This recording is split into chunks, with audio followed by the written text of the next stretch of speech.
Ang magandang balita tungkol kay Hesukristo ayon kay Juan.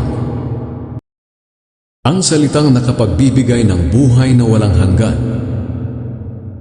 Nang pasimula, naroon na ang tinatawag na salita. Ang salita ay kasama ng Diyos at ang salita ay Diyos. Sa simula pa'y kasama na siya ng Diyos. Nilikha ang lahat ng bagay sa pamamagitan niya, at walang anumang nilikha ng hindi sa pamamagitan niya.